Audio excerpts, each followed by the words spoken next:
Hola a todos y bienvenidos nuevamente a estas clases que brindamos el Grupo Atlas en el curso de Fisiopatología. Mi nombre es Antonio Breña Correa y en esta oportunidad voy a hablar acerca de la fisiología del sistema inmune. Quiero empezar con algunas definiciones, como por ejemplo la definición de inmunidad. Inmunidad viene de la palabra inmunitas, que significa defensa, viene a representar lo que vendría a ser la defensa frente a microorganismos principalmente. El sistema inmune es un conjunto de células, moléculas y órganos que van a permitir la defensa frente a agentes adversos. Y finalmente la respuesta inmunitaria viene a ser una acción coordinada, integrada del sistema inmune ante una agresión que muy frecuentemente viene a ser un microorganismo. O también puede ser frente a moléculas o también a sustancias ajenas o propias al cuerpo. Esta respuesta inmunitaria puede, como no puede también, producirnos algún daño. Si es que nos produce daño, estamos hablando de las enfermedades autoinmunes. Y si es que no nos produce daños, estamos hablando de un estado fisiológico, un estado normal del cuerpo. El sistema inmune se va a dividir en sistema inmune innato y sistema inmune adaptativo. La diferencia entre ambos principalmente es que en el sistema inmune innato no existe memoria y en el sistema inmune adaptativo sí existe memoria. Ahora, el sistema inmune innato es la parte del sistema inmune que se va a encargar de actuar al inicio de una infección. El sistema inmune adaptativo va a actuar luego de pasadas las horas y va a tener que ser activado por el sistema inmune innato. Es decir, el sistema inmune innato reconoce la infección, empieza a atacar la infección y luego se va a encargar de activar al sistema inmune adaptativo para que éste culmine con la respuesta inflamatoria y pueda terminar de corregir la infección. Vamos a hablar acerca de la inmunidad innata. Los componentes de la inmunidad innata son los siguientes. Empezamos con las barreras. La primera barrera es la piel o el epitelio, que están compuestos de muchas capas de células de queratinocitos, finalmente cubiertos por queratina, y esto impide el paso de bacterias por esta barrera. Cuando se pierde piel, cuando existen quemaduras grandes, existe una mayor incidencia de infecciones. Las defensinas, que son unas moléculas que tienen función antibiótica, se encuentran en la piel, y linfocitos, que se encuentran también dentro de la piel, funcionan como parte de la barrera del cuerpo. Además de estas barreras, cabe mencionar que existen lisosimas, que son unas moléculas que se encuentran en el epitelio, pero principalmente el epitelio que se encuentra en el tracto gastrointestinal y tracto respiratorio. Estas lisosimas se encargan de eliminar las bacterias, son antibióticas. En segundo lugar tenemos células que componen la inmunidad innata. Acá tenemos los granulocitos, dentro de ellos los neutrófilos, eosinófilos y basófilos. Tenemos los macrófagos, las células natural killers, y también tenemos las células dendríticas, que en este momento no se encuentran formando parte de esta lista, pero también son parte de la inmunidad innata. Ya sabemos que las funciones importantes de los neutrófilos son de fagocitosis, desgranulación para destruir los patógenos. Los macrófagos tienen una función muy importante de fagocitosis y secreción de citoquinas. Las células natural killer se encargan de protegernos contra las infecciones virales y también de matar células que se encuentran con estrés. Las células dendríticas son las células presentadoras de antígeno por excelencia. Más adelante explicaré bien este proceso. En cuarto lugar tenemos las proteínas efectoras circulantes, las proteínas que forman parte de la inmunidad innata. En primer lugar tenemos las proteínas que forman parte del sistema del complemento. El sistema de complemento es un conjunto, como bien he dicho, de proteínas que son sintetizadas en el hígado de forma normal y en el macrófago cuando existen periodos de inflamación. Este sistema de complemento va a tener múltiples funciones y va a ser una forma auxiliar de eliminar microorganismos. Tenemos acá también las lectinas, que se van a ligar a la manosa. Estas lectinas son unas proteínas solubles en el plasma que se van a unir a esta proteína, a este azúcar que se llama manosa. La manosa se va a encontrar formando parte de la superficie de algunas células fúngicas. La proteína C reactiva, que es un reactante de fase aguda que se dosa en la práctica clínica diaria, sirve principalmente para ozonización de microorganismos y también para activar el complemento. Los factores de coagulación también se consideran proteínas de la inmunidad innata porque me permite también localizar el tejido infectado. Ahora, otros componentes son otras proteínas que son las citoquinas, péptidos. Dentro de esas citoquinas tenemos el factor de necrosis tumoral, la interleuquina 1 y las quimiosinas, que son las más conocidas y principalmente lo que producen es inflamación. Tenemos interferones como el interferón alfa, interferón beta. Principalmente el interferón alfa es el que nos permite la resistencia a las infecciones virales. El interferón gamma se encarga de la activación de los macrófagos. Tenemos un conjunto de interleuquinas como la interleuquina 12, la interleuquina 15 y la interleuquina 10, de las cuales lo importante es recordar la interleuquina 10, que tiene una función antiinflamatoria. Asimismo, también tiene una función antiinflamatoria esta última molécula, que es el factor de crecimiento transformante beta, que como le dije también tiene una función antiinflamatoria y se encarga de proliferación de fibroblastos en múltiples tejidos.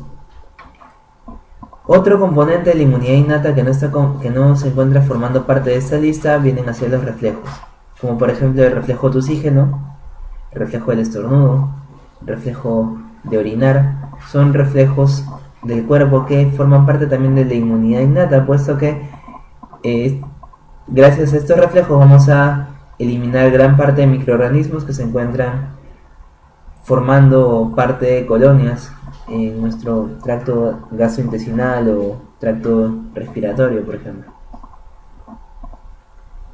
Entonces, una característica muy importante de la inmunidad innata, recordar que no tiene memoria.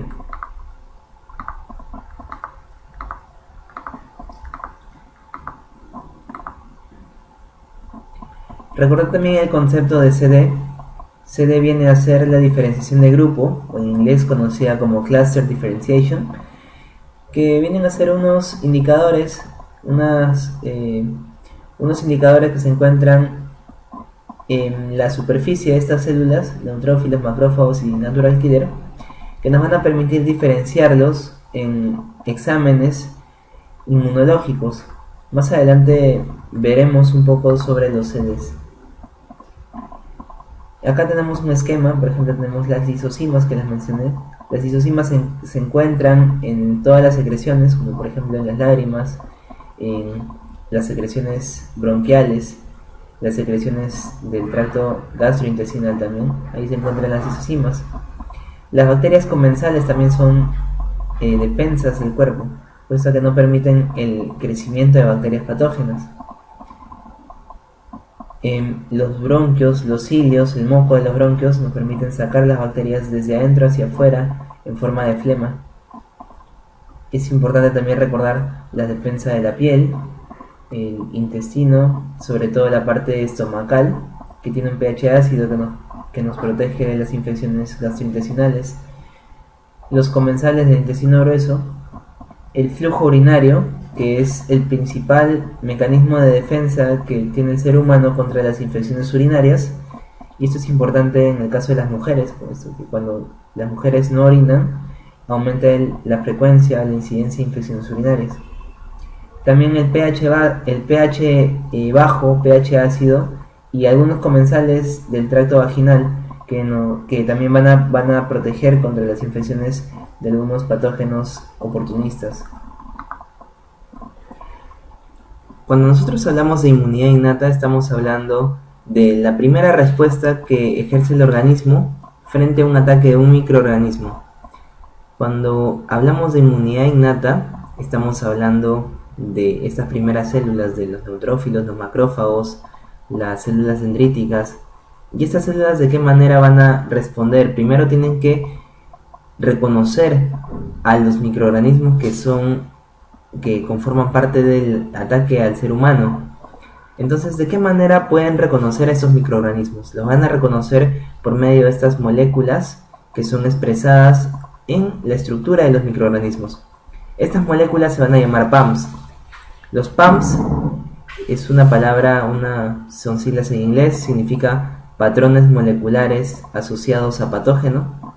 Estos patrones moleculares asociados a patógenos son estructuras que se encuentran formando parte de los microorganismos, como por ejemplo el peptidoglicano que se encuentra en las bacterias, los lipopolisacáridos, que son PAMs principalmente de bacterias gram negativas, el ácido lipoteicoico, que es un PAM de bacterias gram positivas, algunos péptidos con N-formilmetionilo, que son partes de bacterias, algunos glucolípidos que forman parte de micobacterias, los mananos o las manosas, que son azúcares, forman parte de las levaduras y de las micobacterias.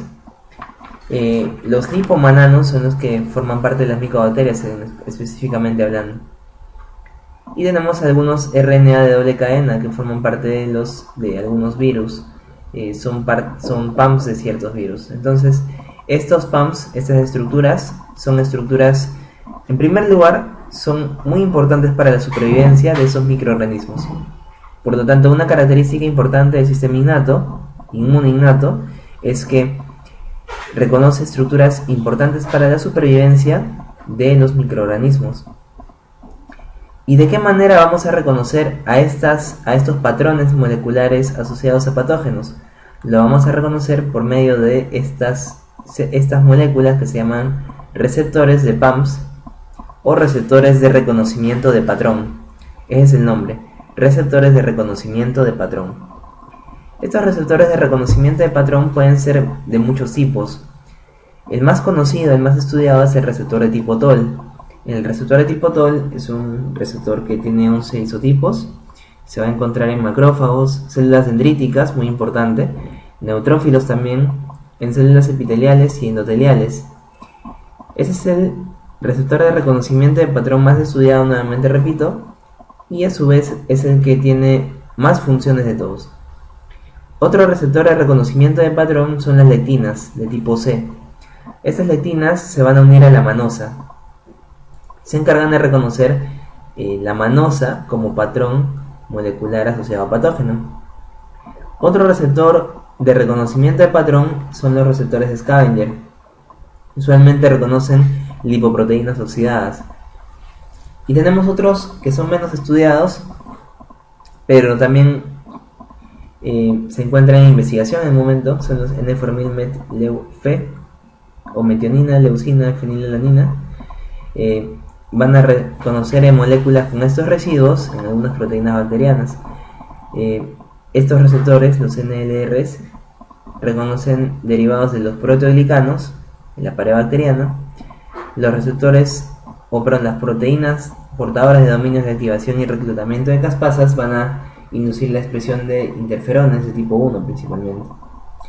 Pero de acá, quedémonos con los receptores de tipo TOL. Son los receptores de reconocimiento de patrón más frecuentes, más importantes.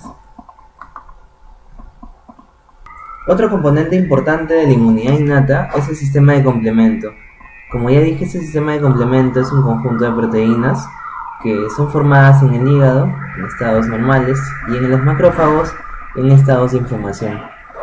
Estas proteínas hacen un equipo, y vamos a empezar nombrando la primera proteína importante del sistema de complemento, que viene a ser la C1.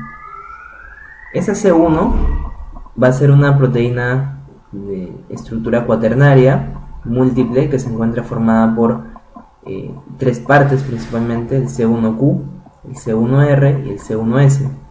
Existen dos bandas de C1R y dos cadenas de C1S, por lo tanto será C1Q, R2, S2, de esa manera se conoce. Entonces, la función del C1Q va a ser la de ligarse a un complejo inmune. ¿Y a qué se le denomina complejo inmune? Complejo inmune se le denomina a la unión de un antígeno, que puede ser una bacteria, un hongo, por ejemplo, con un anticuerpo. Y estos anticuerpos son moléculas, son proteínas secretadas por las células plasmáticas que forman parte de la inmunidad adaptativa. Por lo tanto, entonces, si yo estaba hablando de inmunidad innata, ¿por qué ahora me meto a hablar de inmunidad adaptativa? Porque la inmunidad innata y la adaptativa se encuentran en una relación, siempre se encuentran en una relación. Entonces, algunos anticuerpos, por ejemplo los anticuerpos de tipo IgM, son anticuerpos que se secretan de forma aguda, no requieren una mayor activación del sistema inmune adaptativo. Estos anticuerpos de tipo IgM se pueden unir a la superficie bacteriana, por ejemplo, formar un complejo antígeno-anticuerpo, también llamado complejo inmune, y este complejo inmune va a ser reconocido por el componente Q del C1 del complemento. Por lo tanto, el C1Q, al unirse a este complejo antígeno-anticuerpo, va a desencadenar la cascada del complemento. Es una forma de activación de la cascada del complemento.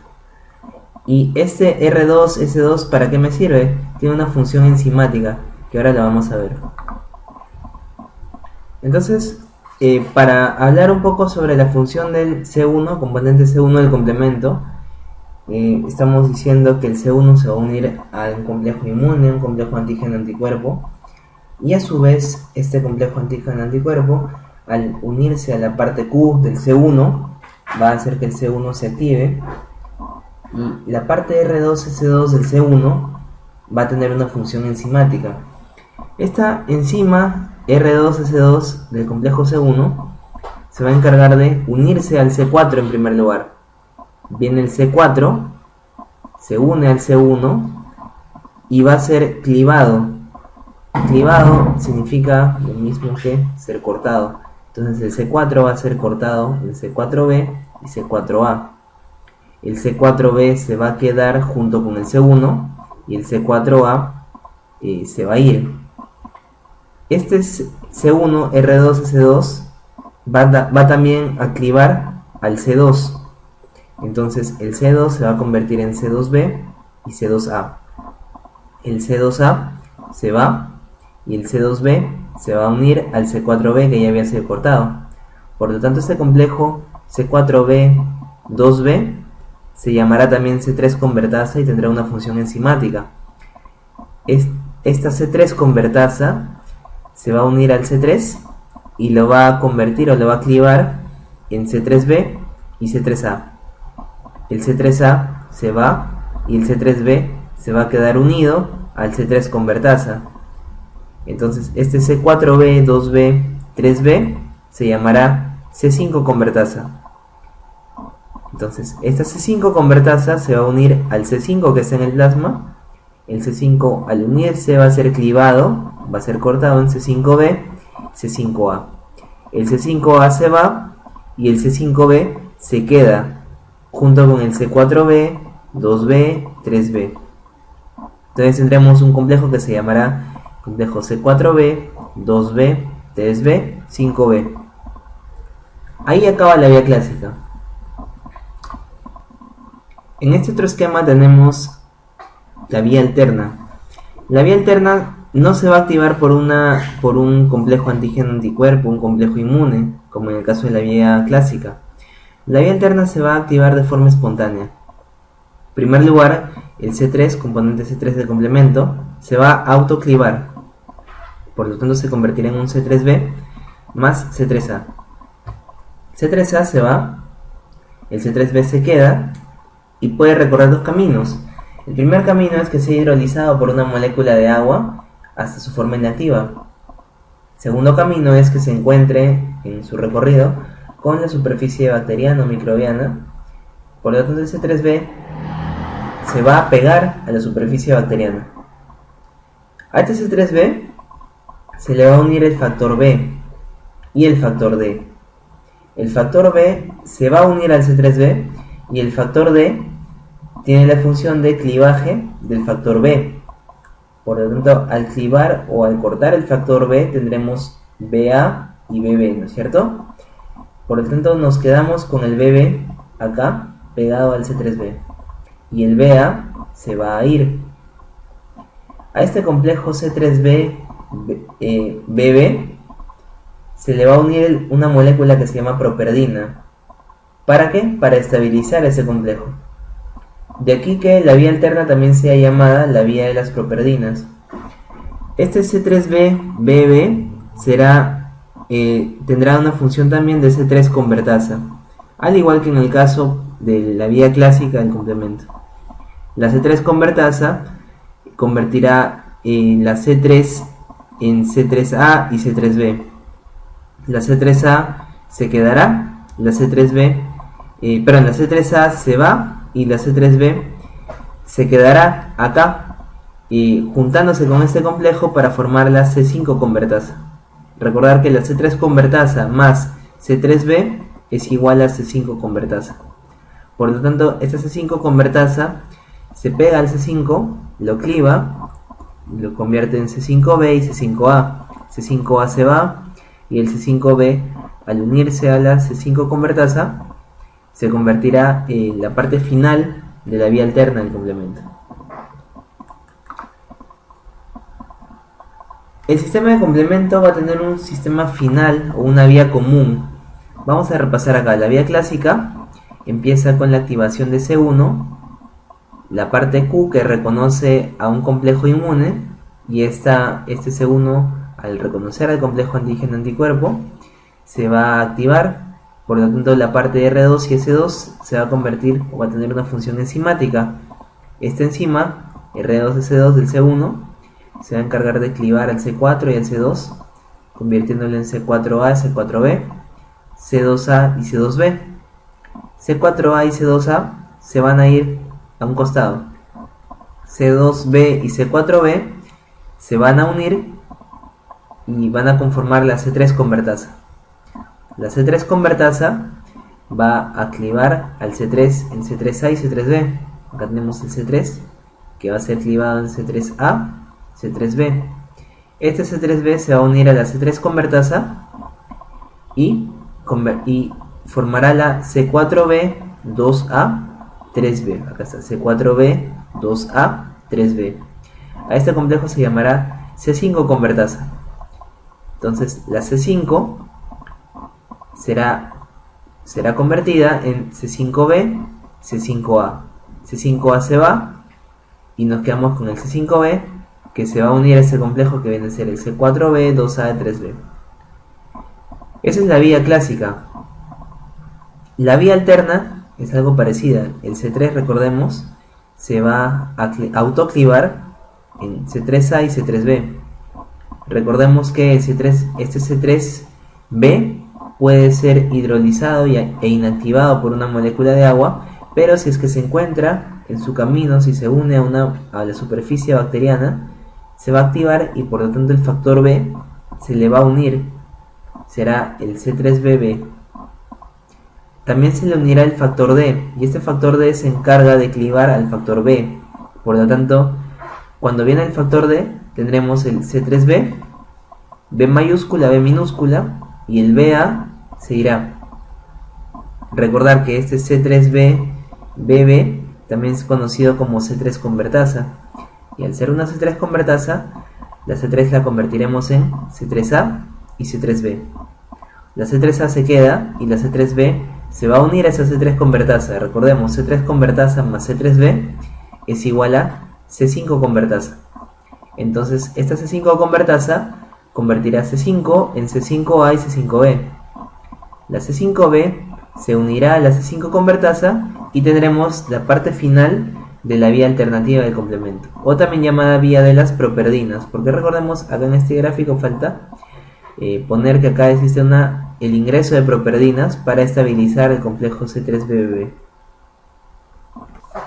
Ahora, en tercer lugar, tenemos la vía de las lectinas. La vía de las lectinas es una vía que inicia con el reconocimiento de la lectina hacia la manosa. Esta lectina se llama también lectina ligadora o ligadora de manosa, por eso es MBL. Cuando la lectina se fija a la manosa, se van a activar estas proteasas que se encuentran asociadas a lectina, que son las MAP1 y MAP2, que son proteasas de ceína que se encuentran asociadas a la lectina.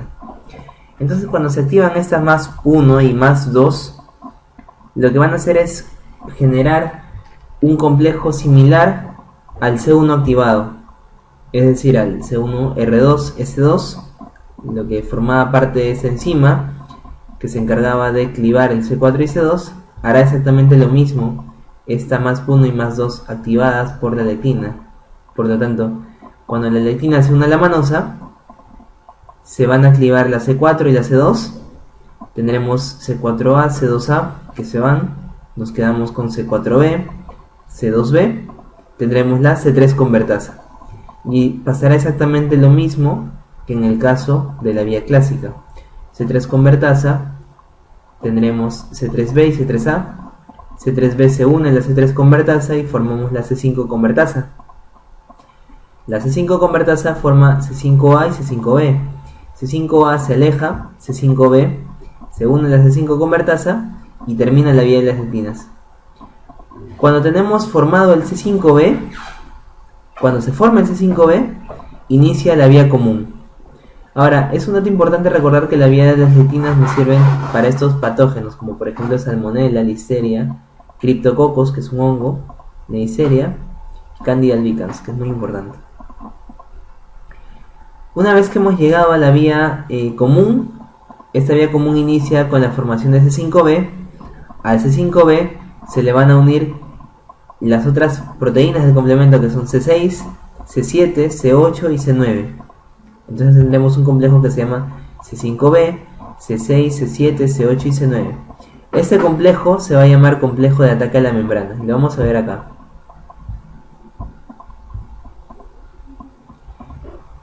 Una vez que tenemos C5B, que se ha formado gracias a la activación de C5 convertasa, a este C5B se le van a unir C6, C7, C8 y C9. Juntos van a formar un complejo que se va a llamar el complejo de ataque a la membrana. Este complejo de ataque a la membrana tiene forma de un poro o un canal. Principalmente es un canal de sodio. Por lo tanto, este complejo de ataque a la membrana, que va a estar en la membrana de una bacteria o de un patógeno X, va a tener la función de un canal de sodio. Entonces el sodio acá al ingresar, si es un canal de sodio, hará que el sodio ingrese de un gradiente de mayor concentración a un gradiente de menor concentración, y un gradiente eléctrico también que favorezca. Por lo tanto, el sodio ingresará a la bacteria o al microorganismo.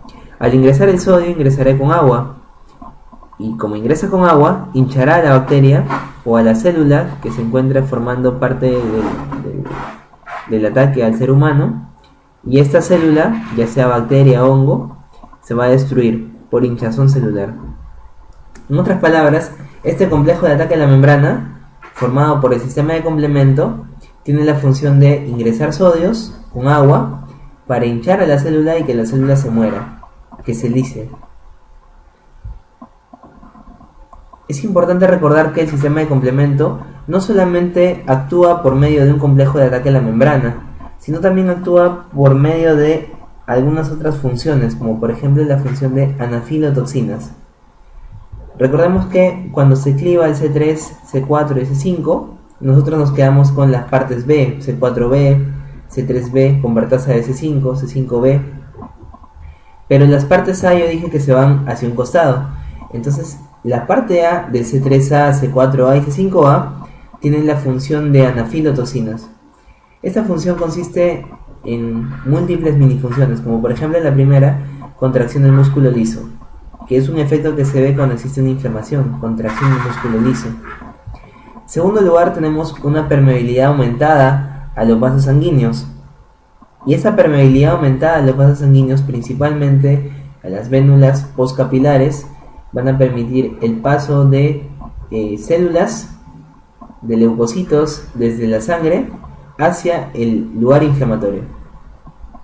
En tercer lugar, las anafilotoxinas van a permitir la desgranulación de basófilos.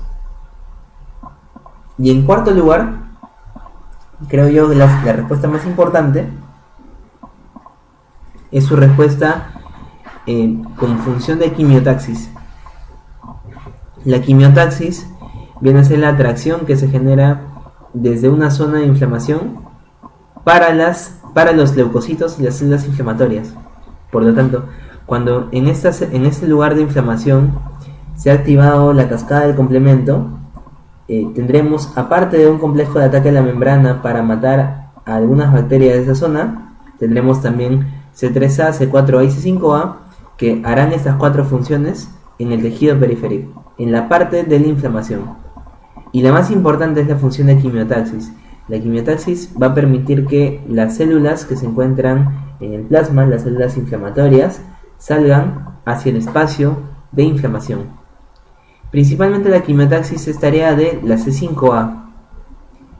La C5A, dentro de todas las anfilotoxinas, es la más potente, la que tiene una función más importante, aumentando la permeabilidad de los vasos, la que tiene una función más importante en contraer el músculo liso y también la que tiene la única función de quimiotaxis. Otra función importante del sistema de complemento viene a ser la de opsonización. La opsonización es, a modo de analogía, es como echarle mermelada al pan. Es decir, cuando una bacteria se encuentra sola, es muy difícil que el macrófago se la coma. Pero si es que la bacteria nosotros le ponemos una molécula que se llama opsonina, que en el caso de las proteínas del complemento viene a ser la C3b, que viene a ser la principal opsonina del complemento, vamos a opsonizar esta bacteria y por lo tanto el fagocito se la va a poder comer de una manera más fácil. Es igual, cuando tenemos una bacteria, se ha activado la cascada del complemento, tenemos acá el C3b que se le va a unir a la bacteria y este C3b se va a unir a este receptor que se encuentra en el fagocito, que es el CR1. También puede haber otros receptores como el CR2, CR3 y CR4, que al unirse al C3b van a promover la fagocitosis de la bacteria unida al C3b por parte de los macrófagos o por parte de cualquier fagocito que se encuentre en esta zona que contenga este receptor, principalmente macrófagos. Por lo tanto, el C3b se dice que es la principal opsonina. Muchas fuentes dicen que el receptor CR1 al unirse al C3b, esto no es suficiente para que se pueda fagocitar la bacteria y que se necesita también del C5A, que viene a ser la principal anafilotoxina, como ya hemos visto en la diapositiva anterior, para que se pueda llevar a cabo la fagocitosis por parte de los macrófagos. Otro tema importante para comprender la inmunidad es el de conocer las moléculas de adhesión celular. Acá tenemos, acá arriba, la membrana de un leucocito.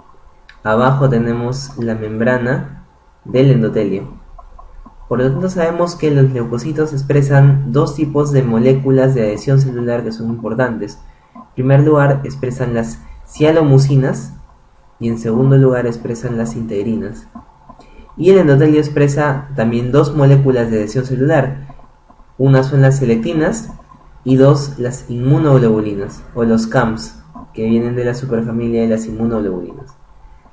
¿Para qué me sirve conocer estas moléculas de adhesión celular? Me sirve para conocer el mecanismo por el cual los leucocitos van a migrar desde el espacio intravascular hacia el espacio intersticial, en donde se está realizando la inflamación del momento.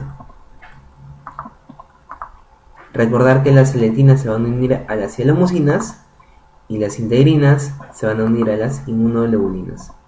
S con S e I con I. Acá estamos en una vénula postcapilar. En la vénula postcapilar es donde ocurre la migración de los leucocitos. Entonces vamos a ver acá lo siguiente. Los macrófagos, cuando fagocitan un microbio, recordemos que los macrófagos tisulares son los primeros en interactuar con los microorganismos que vienen desde afuera.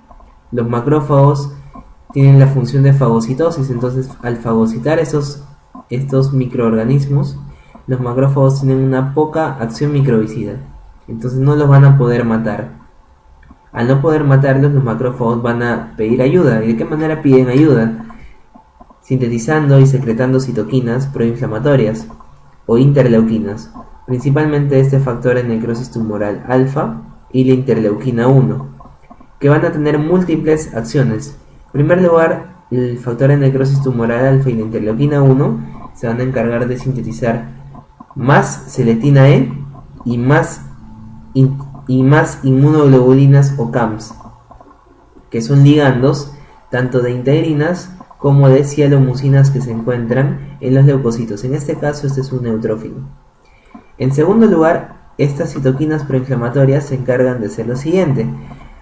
Van a producir una vasodilatación en la vénula postcapilar, y al haber una vasodilatación, el espacio entre célula endotelial y la otra célula endotelial se va a abrir. Por lo tanto, el líquido, el plasma, va a salir hacia el espacio intersticial.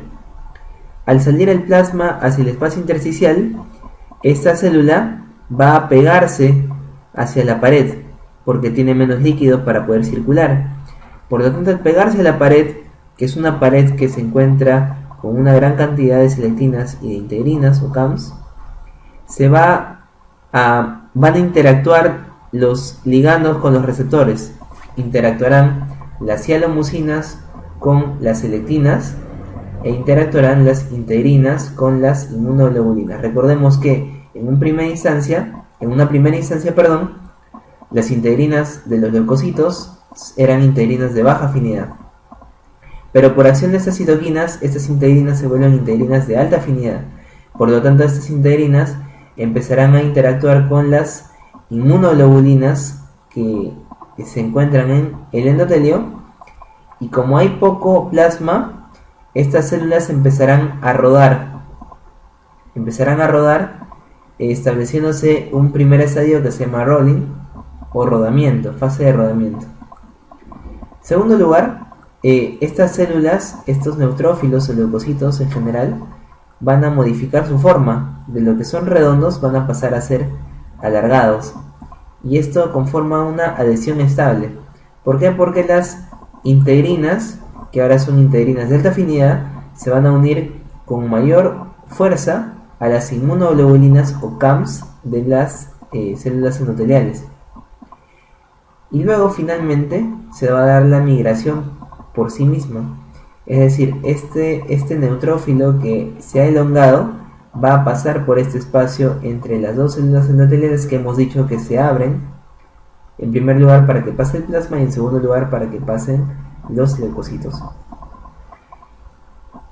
Entonces los leucocitos van a pasar hacia el espacio intersticial, en primer lugar por acción de los macrófagos, porque los macrófagos los llaman pidiendo ayuda, a través de las citoquinas factores de necrosis tumoral alfa, interleuquina 1. Esto va a ser, en primer lugar, vasodilatación con paso del plasma desde el espacio intravascular al espacio intersticial, y en segundo lugar va a permitir una síntesis mayor de selectinas e inmunoglobulinas, y en tercer lugar va a convertir las integrinas que eran de baja afinidad a integrinas de alta afinidad, para que permitan el rodamiento, la adhesión estable, el cambio conformacional del neutrófilo hacia una forma elongada, y el paso o la migración directa desde el neutrófilo desde el espacio intravascular hacia el espacio intersticial, para que ayude en la respuesta inflamatoria contra este germen. En esto consiste la migración de leucocitos. Recordar la idea que la primera célula inmune que va a actuar frente a las bacterias va a ser el macrófago tisular. Este macrófago tisular va a llamar a los neutrófilos van a acudir en su ayuda, y esta va a ser la primera fase de la respuesta innata.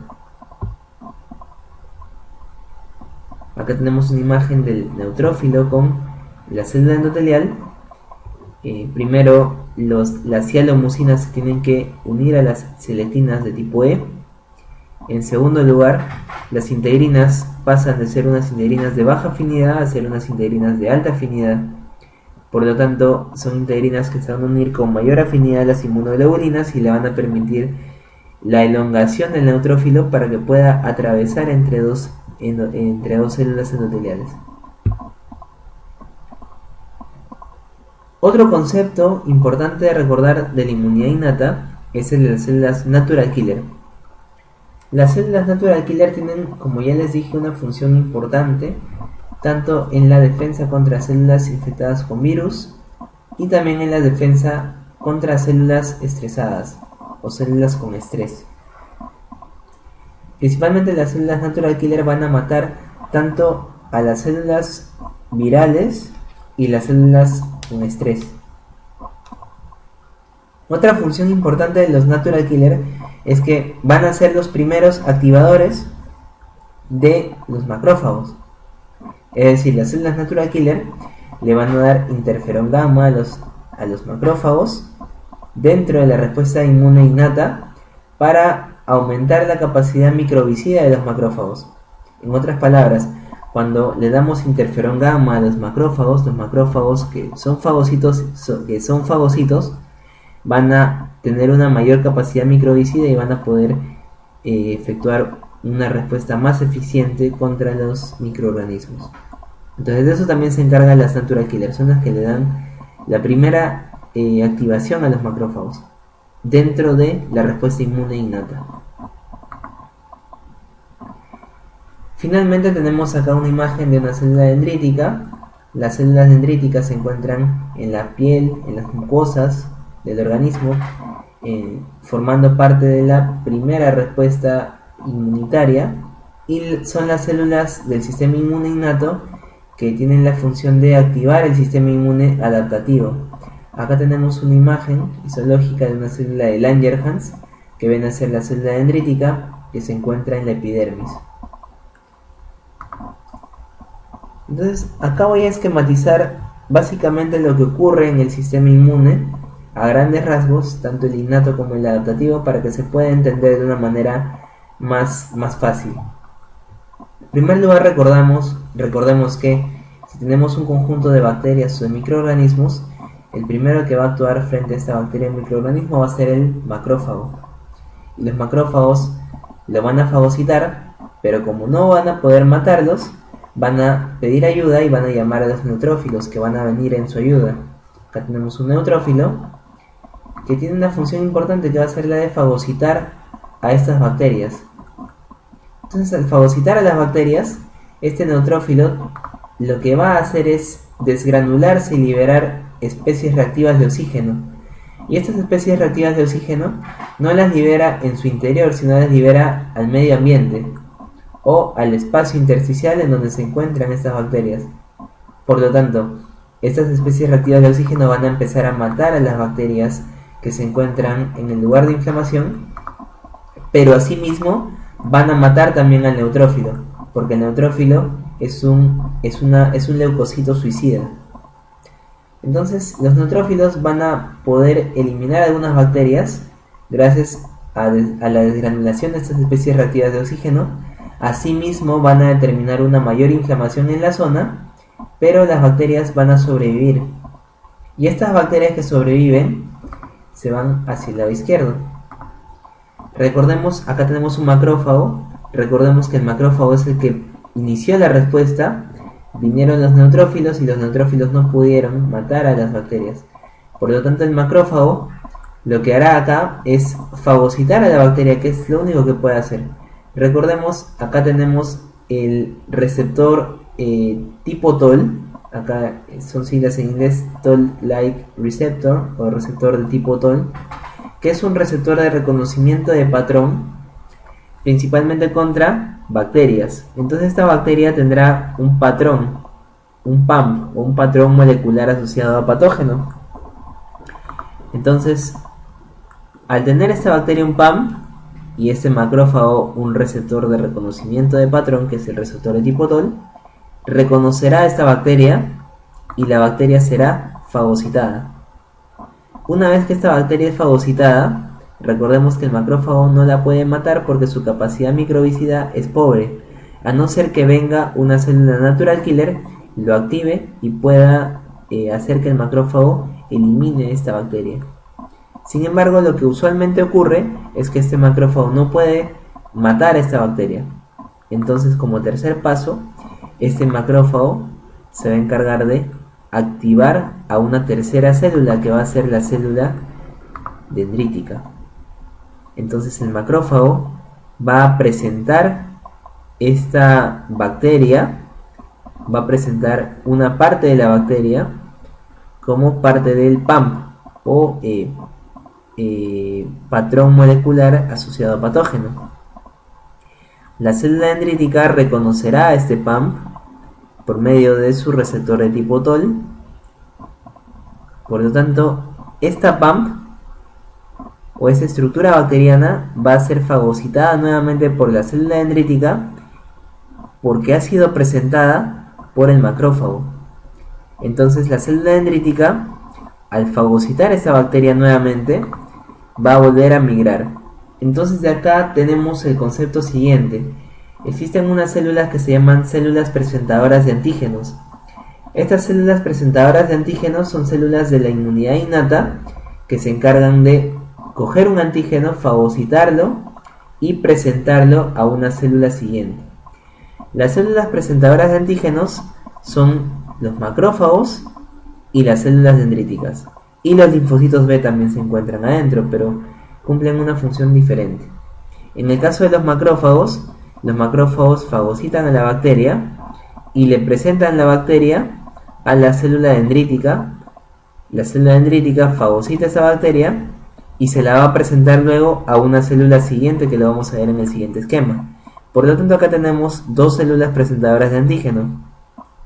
Y estas células presentadoras de antígeno, ¿de qué manera captan el antígeno? Por medio del receptor de tipo TOL para fagocitar esta bacteria. Acá también vemos receptor de tipo TOL, fagocitosis de esta bacteria. Una vez que la célula dendrítica ha sido activada, en este gráfico anterior, ha fagocitado esta bacteria, la célula dendrítica va a procesar la estructura de esta bacteria para presentar solamente, no toda la bacteria, sino va a presentar una estructura importante de la estructura de la bacteria. Acá tenemos una célula dendrítica que ya no está presentando un receptor de tipo TOL, sino está expresando una molécula que se va a llamar HLA de tipo 2 o complejo mayor de histocompatibilidad de tipo 2. Este complejo mayor de histocompatibilidad de tipo 2 se va a encargar de presentar una superficie, se va a encargar de presentar una molécula importante para la sobrevida de esta bacteria. No se va a encargar de presentar a toda la bacteria, sino una molécula importante de esta bacteria. Principalmente, ¿a quién se la va a presentar? Bueno, esta célula dendrítica saldrá del lugar donde se encuentre, por ejemplo en la epidermis, en el caso de la célula de Langerhans, o en las mucosas, y se va a dirigir por vía sanguínea hacia el ganglio linfático, que es lo que está representando acá a la derecha. Entonces la célula dendrítica llegará al ganglio linfático. Este ganglio linfático tiene tres zonas: la corteza, la paracorteza y la médula.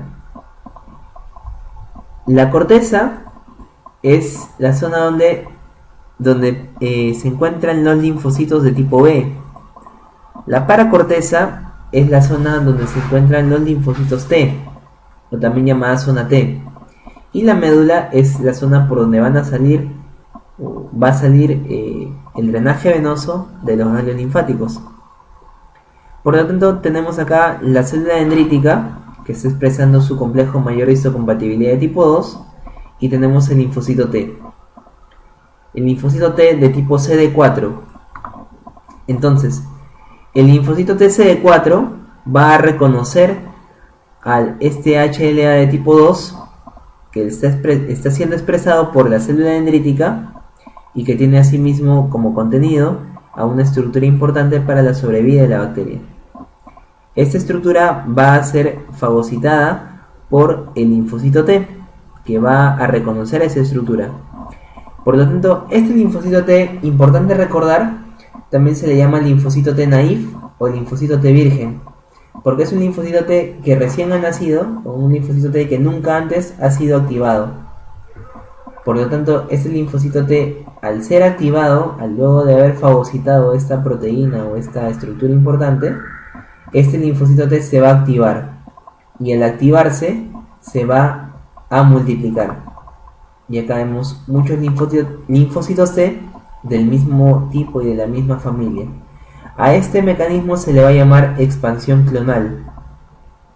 Luego de que el linfocito T se ha expandido de forma clonal, es decir, ha formado clones del mismo tipo de linfocito con la misma información, es decir, con información importante de esta bacteria, este linfocito T va a tener tres vías o tres caminos. Primer camino, este linfocito T va a viajar hacia la corteza para activar al linfocito B. En segundo lugar, este linfocito T va a viajar por vía sanguínea hacia la zona de la inflamación. Y en tercer lugar, este linfocito T se va a quedar en la paracorteza formando parte de los linfocitos T de memoria. Entonces los linfocitos T, al ser activados por las células dendríticas, van a tener tres caminos. En primer lugar van a formar linfocitos T, o van a formar clones iguales. A esto se le llama expansión clonal. En segundo lugar van a tener tres caminos. El primero va a ser dirigirse hacia la corteza para activar a los linfocitos B. En segundo lugar se van a ir por vía sanguínea hacia el sitio de inflamación. Y en tercer lugar se van a quedar en forma de linfocitos T de memoria. Los linfocitos T que van a salir al lugar de inflamación van a interactuar con los macrófagos. Recordemos que estos macrófagos tienen una capacidad fagocítica fuerte, pero no tienen una capacidad microbicida fuerte. Por lo tanto, estos linfocitos T que han llegado a la zona de inflamación se van a encargar de interactuar con los macrófagos. ¿De qué manera? Por acción de este receptor de células T, TCR o receptor de células T, va a interactuar con el HLA de tipo 2 que va a expresar el macrófago. Van a tener una segunda señal o una coseñal que viene a ser la expresión del CD40 por parte del macrófago y la expresión del CD40 ligando por parte del linfocito T, CD4. Y en tercer lugar, después de que ha habido una coseñal coestimulatoria, el linfocito T le va a dar interferón gamma al macrófago. Y recordemos que la otra célula que le daba interferón gamma al macrófago era el linfocito natural killer. Pero en este caso el que le está dando el interferón gamma es el linfocito T, CD4. Por lo tanto estamos activando acá el macrófago, aumentando su capacidad microbicida. Por lo tanto este macrófago, el tejido periférico, va a tener una mejor acción y va a poder defendernos contra las infecciones. Luego de que el linfocito T sea activado, esto va a hacer nuevamente, repito, que el macrófago aumente su capacidad microbicida. Luego de esto, recordemos que el linfocito T también se va hacia la corteza para activar al linfocito B. Y esta activación del linfocito T hacia el linfocito B se va a resumir en lo siguiente. El linfocito T expresará su receptor de células T, el linfocito B expresará un receptor de inmunoglobulina que se va a encargar de interactuar con este TCR. Al expresar este receptor, al haber esa primera interacción, habrá una segunda interacción, una coseñal, donde el linfocito B va a expresar CD40 y el linfocito T va a expresar CD40 ligando. Después de esta coseñal, el linfocito T le va a brindar interleuquina 12 al linfocito B. Y al brindarle interleuquina 12 al linfocito B, va a activar al linfocito B. Recordemos que el linfocito B tiene dos inmunoglobulinas que son estructurales, que son la inmunoglobulina M y la inmunoglobulina D. Al ser activado por la interleuquina 12, el linfocito B se va a activar y se va a convertir en una célula plasmática. Es decir, va a salir del ganglio y se va a dirigir hacia la sangre. Por eso se le va a llamar célula plasmática. Va a perder esas dos inmunoglobulinas estructurales y va a ganar esta inmunoglobulina G, que es una inmunoglobulina específica contra la estructura del antígeno que ha sido reconocido previamente. Entonces, el linfocito B, al ser activado por el linfocito T, perderá sus dos inmunoglobulinas estructurales, que son la M y la D, y ganará la inmunoglobulina G, que es la inmunoglobulina específica contra el antígeno. De esa manera es como se activa el linfocito B. Entonces, luego de haber hecho un resumen sobre sobre todo el sistema inmune en esos esquemas que les he presentado, presentaré unas diapositivas sobre inmunidad adaptativa. Me parece que es algo que se va a poder entender fácilmente. Empezamos acá con algunas diferencias entre inmunidad innata y adaptativa. Principalmente acá el tiempo es importante. La inmunidad innata va a actuar dentro de las 12 primeras horas que ha ingresado el patógeno al cuerpo.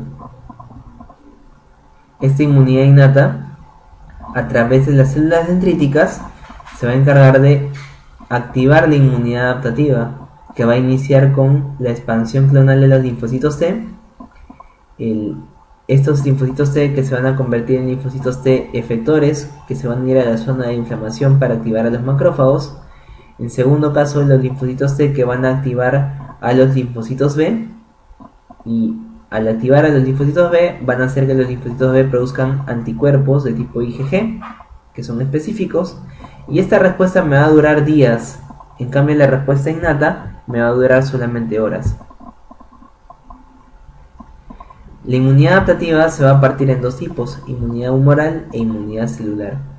La inmunidad humoral se refiere a que es mediada por moléculas, y estas moléculas principalmente son moléculas de tipo inmunoglobulinas o de tipo proteicas, que vienen a derivarse de los linfocitos B. Es decir, en otras palabras, los linfocitos B forman parte de la inmunidad humoral, y los linfocitos T y los macrófagos activados por linfocitos T forman parte de la inmunidad celular. No confundir: los macrófagos no activados por linfocitos TCD4 son macrófagos de la inmunidad innata, pero los macrófagos activados por linfocitos TCD4 forman parte de la inmunidad adaptativa. Acá tenemos también a los linfocitos T citotóxicos o de tipo CD8, que nos van a tener una función similar a los natural killer, solamente que son de inmunidad adaptativa. Y tenemos los linfocitos T ayudadores o linfocitos TCD4.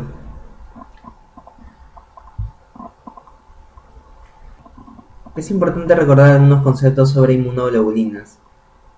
¿Qué puedo decir sobre inmunoglobulinas? Para empezar, que existen 5 tipos. La inmunoglobulina de tipo A, que es un dímero cuando se secreta y es un monómero cuando se encuentra en la sangre. La inmunoglobulina de tipo G, que es la inmunoglobulina específica contra los antígenos. La inmunoglobulina M, que es una inmunoglobulina inespecífica y que se encuentra en las respuestas agudas. Y la inmunoglobulina G se encuentra en las respuestas crónicas. En otras palabras, cuando yo tengo una infección aguda, yo encontraré niveles más elevados de inmunoglobulina M. Cuando yo tengo una infección crónica, encontraré niveles elevados de inmunoglobulina G. La inmunoglobulina D, que es una inmunoglobulina estructural de los linfocitos de tipo B, que no tiene función más importante. Y la inmunoglobulina E, que es una inmunoglobulina que se va a unir a los alergenos principalmente. Recordar acá algunas funciones sobre inmunoglobulinas. Recordar que la inmunoglobulina M activa la vía clásica de complemento, y la inmunoglobulina G, sobre todo los tipos G1 y G3, también activan la vía clásica de complemento. ¿De qué manera? Como son inmunoglobulinas, son anticuerpos, se van a unir a sus antígenos. Y recordar que el complejo antígeno-anticuerpo o complejo inmune activa la vía clásica del complemento. La inmunoglobulina G también va a ozonizar antígenos para fagocitarlos. Es una opsonina importante. También la inmunoglobulina G va a activar a las células natural killer o los macrófagos, dependientes de estos anticuerpos que son la IgG. También la IgG es importante porque pueden pasar a través de la placenta. Son anticuerpos que pasan a través de la placenta y son anticuerpos que le van a permitir al neonato tener inmunidad. Y esto es importante también para algunas enfermedades como la incompatibilidad que se puede tener entre la sangre de la madre y la sangre del feto, que la IgG puede pasar a través de la placenta y puede generar algunas enfermedades tipo ictéricas, de ictericia. La IgG también tiene una función de inhibir por retroalimentación la activación de los linfocitos B, o sea, hace un feedback negativo. La inmunoglobulina M principalmente se encarga de activar la vía clásica del complemento. La inmunoglobulina A es una inmunoglobulina que se va a secretar en las mucosas. Principalmente se secreta en los tractos digestivos, tracto respiratorio, y se encarga de unirse a los microorganismos que se encuentran en esta zona para hacerlos precipitar. Principalmente de esa manera actúa la inmunoglobulina A. La inmunoglobulina A es la inmunoglobulina que le pasa a la madre al recién nacido en la lactancia materna. Es la única defensa que tienen los recién nacidos frente a las infecciones, y es por eso que es muy importante la lactancia materna exclusiva. La inmunoglobulina E, como ya les he dicho, se va a unir principalmente a alergenos y se va a encargar de la respuesta alergénica o alérgica, dependiente de la desgranulación de mastocitos, desgranulación que van a liberar finalmente histamina. Y la inmunoglobulina D viene a ser un receptor de células B que usualmente no tiene una función más importante, es una inmunoglobulina estructural y se encuentra en las células B vírgenes o que se encuentran en la corteza del ganglio, que es lo que hemos visto en el esquema que les presenté anteriormente. La inmunización es un proceso que sirve para hacer que el cuerpo tenga sus propias defensas, en otras palabras. Entonces la inmunización va a utilizar principalmente el sistema inmune adaptativo. Recordemos que el sistema inmune adaptativo genera memoria. Por lo tanto existen dos tipos de inmunización: inmunización activa e inmunización pasiva. La inmunización activa consiste en inocular bacterias o virus atenuados al organismo, ya sea un ratón o en nuestro caso el ser humano. Cuando nosotros aplicamos un virus o bacteria atenuada o una bacteria que se encuentra, si es que damos la estructura bacteriana, el organismo se va a encargar de producir anticuerpos contra este germen. Y estos anticuerpos, como tienen un efecto de memoria, tanto los linfocitos B como los linfocitos T, vamos a tener una respuesta de memoria, y esta memoria nos va a permitir defendernos contra las infecciones futuras provenientes de estos microorganismos. Por lo tanto, se generará memoria en una inmunización activa, que viene a ser por inocular virus y bacterias atenuadas, y se produce especificidad puesto a que el sistema que está activado es el sistema inmune adaptativo, que es un sistema específico. Un dato que no mencioné desde un principio es que el sistema inmune innato y el sistema inmune adaptativo, aparte del hecho de la memoria, se diferencian también del sistema inmune innato. Tienen la capacidad para reconocer aproximadamente 10.000 tipos de moléculas diferentes de patógenos. En cambio, el sistema inmune adaptativo tiene la capacidad de reconocer aproximadamente 10 millones de moléculas diferentes de patógenos, lo que lo hace más específico. Por lo tanto, todas las respuestas en las que se encuentre inmiscuido el sistema inmune adaptativo, diremos que son respuestas específicas. La inmunidad pasiva consiste en inocular anticuerpos al organismo. Por lo tanto, al dar anticuerpos al organismo, estamos teniendo una respuesta inmune específica, sí, pero no de memoria, porque si es que estamos dando anticuerpos, no permitimos que el organismo secrete sus propios anticuerpos. Por lo tanto, no existirán linfocitos B de memoria, ni tampoco los linfocitos T de memoria. Por lo tanto, una inmunidad pasiva que se consigue dando anticuerpos no dará memoria, y una inmunidad activa que se consigue dando bacterias y virus atenuados sí generará memoria. Algunas diferencias entre inmunidad innata e inmunidad adaptativa: la especificidad principalmente es para estructuras que están compartidas por grupos microbianos, es decir, un grupo de bacterias contiene un mismo tipo de estructura, como por ejemplo los gram negativos contienen lipopolisacáridos, los gram positivos contienen ácido lipoteicoico, y la inmunidad innata reacciona contra esas estructuras que son compartidas. En cambio, la inmunidad adaptativa reacciona contra los antígenos microbianos, es decir, para cada bacteria existirá un tipo de inmunidad adaptativa, un tipo de anticuerpo específico que vaya a actuar sobre esta bacteria.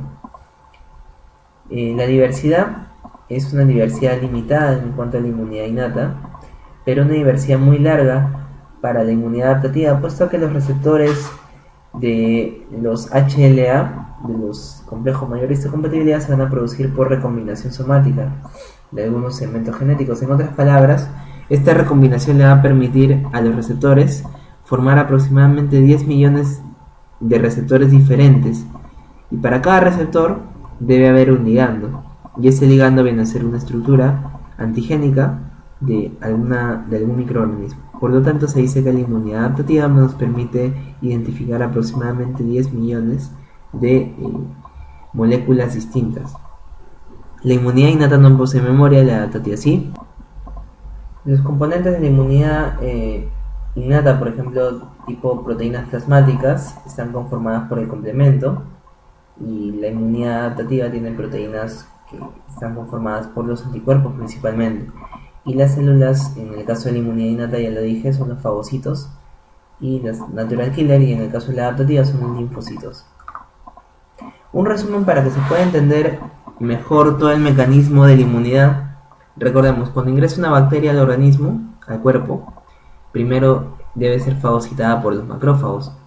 Los macrófagos, al no poder matar a la bacteria porque no tienen una buena capacidad microbicida, llaman por ayuda y llaman a los neutrófilos. Los neutrófilos llegan en las 6 primeras horas a tratar de matar al germen. Los neutrófilos producen especies reactivas de oxígeno al desgranularse y van a producir un aumento en la inflamación de la zona y van a morir los neutrófilos mismos.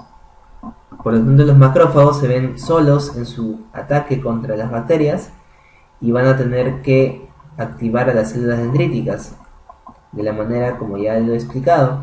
Pero entre todo este tiempo, recordemos que el complemento también forma parte de la inmunidad innata. Por lo tanto, la vía alterna del complemento se va a activar. Y la vía alterna viene a ser un clivaje, un autoclivaje del C3, que nos va a permitir activar la vía justamente alternativa del complemento para formar el complejo de ataque a la membrana y las anafilotoxinas y los otros componentes que hemos conocido.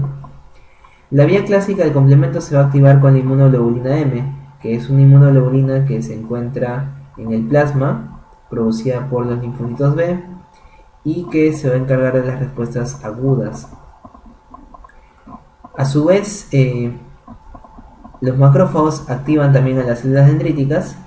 Las células dendríticas van a viajar al ganglio linfático y activar a los linfocitos TCD4 de tipo naïf o vírgenes que nunca han sido activados antes. Estos linfocitos TCD4 se van a activar, van a hacer expansión clonal, es decir, van a formar clones de linfocitos TCD4 y luego se convertirán en linfocitos T efectores, que van a tener 3 vías diferentes. Una vía es la de activar al linfocito B, la otra vía es la de dirigirse hacia el lugar de inflamación para activar a los macrófagos y darle una mayor actividad microbicida, y una tercera vía es quedarse como linfocitos T de memoria. Luego de que los linfocitos T han activado a los linfocitos B, los linfocitos B se convertirán en células plasmáticas, disminuirán su producción de inmunoglobulina D e inmunoglobulina M y producirán inmunoglobulina G1 e IgG3. Estas dos inmunoglobulinas junto con la IgM tienen la función de activar el complemento. Entonces estas IgG1 e IgG3 van a activar el complemento, la vía clásica, porque es una vía activada por un complejo inmune, y el complemento va a seguir su función durante la respuesta adaptativa también. Entonces se activa la vía clásica del complemento y tenemos un ataque a las bacterias por muchos frentes. Uno de los frentes es los macrófagos que las fagocitan y ya aumentaron su capacidad microbicida por la activación de los linfocitos T, CD4. Tenemos la activación de la vía clásica del complemento por acción de las inmunoglobulinas G, la inmunoglobulina M, activación de la vía alterna del complemento y acción también de los neutrófilos que siguen acudiendo a la zona. Entonces de esa manera es como el cuerpo se va a defender de las infecciones bacterianas. Eso vendría a ser todo por la clase. Muchas gracias por su atención. Hasta luego.